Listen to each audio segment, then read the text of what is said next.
BBC Urdu کے programme سیربین میں خوش آمدید. ہمارے لندن اسٹوڈیو سے میں ہوں عالیہ نازکی. پنجاب میں احمدیوں کی ٹارگٹ کلنگ کے بڑھتے واقعات. صرف پچھلے 1.5 ماہ میں کم از کم 3 افراد نشانہ بنے. حکومت احمدیوں کو تحفظ کیوں فراہم نہیں کر پا رہی؟ ابھی اس بات کا احساس حکومت کے تمام اداروں کو اتنی شدت سے ہے کہ یہ معاملہ جب اٹھا تھا اس وقت اس کی سرخوبی ہونی چاہیے تھی. گزشتہ 2 مہینوں کے دوران پاکستان میں احمدیہ برادری سے تعلق رکھنے والے کم از کم 3 افراد کو نشانہ بنا کر قتل کیا جا چکا ہے. 28 مئی 2010 کو لاہور کے احمدیہ سینٹر پر حملے میں 92 لوگوں کی ہلاکت اس برادری پر ہونے والا سب سے بڑا حملہ تھا. لیکن اس کے بعد بھی احمدیہ برادری کے لوگوں کی نشانہ وار ہلاکتوں کا سلسلہ جاری رہا. صوبہ پنجاب میں ہونے والے تازہ واقعات کیا احمدی برادری کے خلاف تشدد کے ایک نئے سلسلے کا آغاز ہو سکتے ہیں؟ نامہ نگار عمر دراز کی رپورٹ. ان صاحب نے اپنا چہرہ نہ دکھانے کی درخواست کی ہے کیونکہ ان کی جان کو خطرہ ہے. ابھی چند ہی روز قبل ان کے سامنے ان کے والد کو پنجاب کے شہر ننکانہ صاحب کے ایک بازار میں گولیاں مار کر ہلاک کیا گیا تھا. وہ خود معجزاتی طور پر محفوظ رہے. ان کا کہنا ہے کہ ان کے والد کو محض احمدی ہونے کی وجہ سے قتل کیا گیا. ان کے والد کا مبینہ قاتل ایک ہی روز میں گرفتار بھی ہو گیا، مگر یہ خود اب ننکانہ صاحب میں اپنے 40 سالہ پرانے آبائی گھر میں نہیں رہ سکتے اور چھپنے پر مجبور ہیں. وہاں پر تو وہ باقاعدہ کہتے جی کہ یہ لوگ تو واجب القتل، ان کا سوشلی بائیک آؤٹ کریں، بس بات ختم، اس کے بعد اگلی بات ہی کوئی نہیں. ہر شاپ کے اوپر انہوں نے ایک وہ تختی لگائی ہوئی ہے جس کے اوپر پہلے اوپر درود شریف لکھا ہوا ہے اور نیچے اتنا بڑا کر کے لکھا ہوا ہے کہ یہاں پر قادیانی اور قادیانی نمازوں کا داخلہ منع ہے. مطلب میں نہیں جانتا کہ میرے خلاف وہاں پہ کون سا بندہ اٹھ کے تو مجھے وہاں پہ فائر مارتے. سبزہ زار کے اسی علاقے میں چند روز قبل ایک ویٹنری ڈاکٹر اشفاق احمد کو دن دہاڑے گولی مار کر قتل کر دیا گیا. اسی طرح صوبہ پنجاب کے شہر رحیم یار خان میں کچھ روز قبل ایک احمدی بزنس مین کو گولی مار کر ہلاک کیا گیا. ان واقعات کے پیچھے کون سے عوامل ہیں اور ان کی تحقیقات میں اب تک کیا پیش رفت ہو سکی ہے، اس حوالے سے پنجاب پولیس نے ہم سے آن ریکارڈ بات کرنے سے معذرت کر لی ہے. رواں سال کم از کم 3 احمدی قتل کیے جا چکے ہیں. کیا آنے والے دنوں میں قتل و غارت کی یہ حالیہ لہر شدت اختیار کر سکتی ہے؟ ان واقعات کی تحقیقات کے حوالے سے سرکاری حکام خاموش کیوں ہیں؟ کوئی بھی نہیں کرے گا. آپ پولیس تو خیر سرکاری ملازم ہیں اور سرکار کی پالیسی فالو کرتے ہیں. آپ کسی جو اپنے آپ کو تعلیم یافتہ کہتے ہیں، جو لوگ پڑھا لکھا کہتے ہیں، ان سے بات کر کے دیکھ لیں، وہ بھی نہیں اس پہ اپنی رائے کا اظہار کریں گے. ریلیجس مائٹ سے ڈرتے ہیں. ماضی میں بھی احمدی کمیونٹی کے لوگ اپنے عقائد کی وجہ سے پاکستان میں قتل و غارت کا نشانہ بنتے رہے ہیں. جماعت احمدیہ پاکستان کی ایک رپورٹ کے مطابق گزشتہ سال پاکستان میں 6 احمدیوں کو قتل کیا گیا.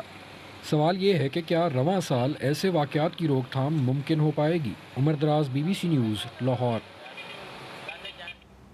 پاکستان کے صوبے پنجاب کے مختلف علاقوں میں حال ہی میں قتل ہونے والے کم از کم 2 احمدی اقلیتی افراد کے قتل کا سراغ تاحال نہیں ملا. نامہ نگار عمر دراز سے بات کرتے ہوئے پنجاب حکومت کے ترجمان ملک احمد خان نے بتایا کہ ابتدائی تفتیش میں اس بات کی تصدیق ہوئی ہے کہ حال ہی میں ہلاک ہونے والے 3 احمدیوں کو نشانہ بنا کر قتل کیا گیا. تفتیش کی حد تک تو بات کلیئر ہوگی کہ انہوں نے کیا کیا، ان کے کیا موٹیوز تھے، کس بنیاد پر کیا. تو وہ تو ٹارگیٹڈ تھا، اس میں کوئی دو رائے نہیں ہے، اس کی کوئی اور دلیل دی نہیں جا سکتی. اور یہ ایک سیڈ فیس ہے. اس میں کچھ لوگ ایسے ہیں جو یہ سمجھتے ہیں کہ ان کا مذہبی عقیدہ جو ہے وہ دوسرے کو یہ حق نہیں دیتا کہ وہ اس معاشرے کے اندر رہے. ریسنٹلی آپ کو پتہ ہے جب پرائم منسٹر جامعہ نعیمیہ میں گئے اور انہوں نے جا کے بیانیہ بدلنے کی بات کی اور انہوں نے خاص کر محراب و ممبر سے یہ مطالبہ کیا کہ بیانیہ بدلیں، تو یہ تشدد جو ہے وہ دین کی تو کسی طرح سے بھی صحیح تشریح نہیں ہے. لیکن اگر ایسا کرنے والے لوگوں کو گرفتار کر لیا جائے اور ان کو سزا دی جائے تو شاید یہ واقعات کم ہو سکتے ہیں، مگر ایسا نظر نہیں آ رہا کہ ہوا.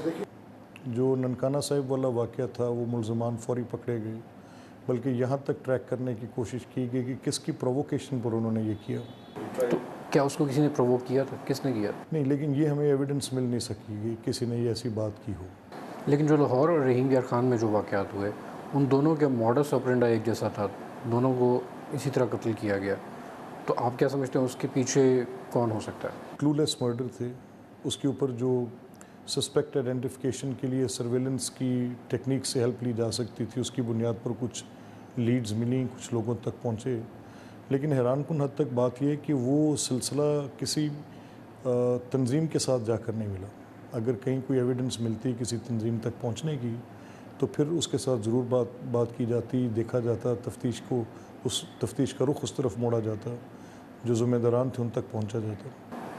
ابھی آپ اس کی نشاندہی نہیں کر پائے کہ وہ کون تھے۔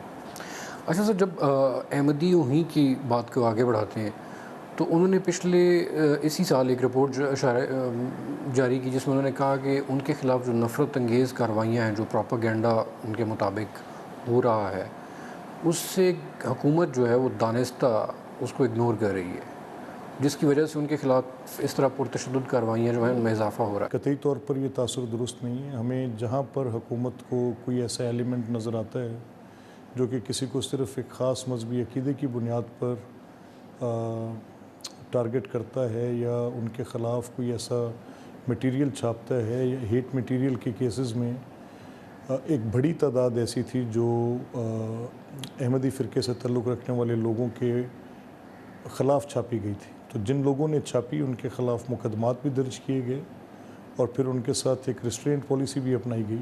مقدمات درج کرنے کے بعد بھی کلیئرلی جن آرگنائزیشنز کی طرف یہ بات جاتی تھی ان کو پھر آگے سے فردر ایک ان کے اوپر بین بھی امپوز کیا گیا، ان کے پرنٹنگ کے اوپر سینکشنز لگائے گئے۔ اگر آپ کو یہ احمدیوں کے یا مائنورٹیز کے قتل روکنے ہوں تو کیسے روکیں گے؟ اچھا دیکھیں، اس میں یہ بات آپ کی بڑی درست ہے، میں اس بات سے بالکل اپنا پہلو چھڑا کر نہیں اٹھوں گا، لیکن دیر بدیر ابھی اس بات کا احساس حکومت کے تمام اداروں کو اتنی شدت سے ہے کہ یہ معاملہ جب اٹھا تھا اس وقت اس کی سرکوبی ہونی چاہیے تھی۔ پنجاب حکومت کے ترجمان ملک احمد خان سے عمر دراز نے بات کی۔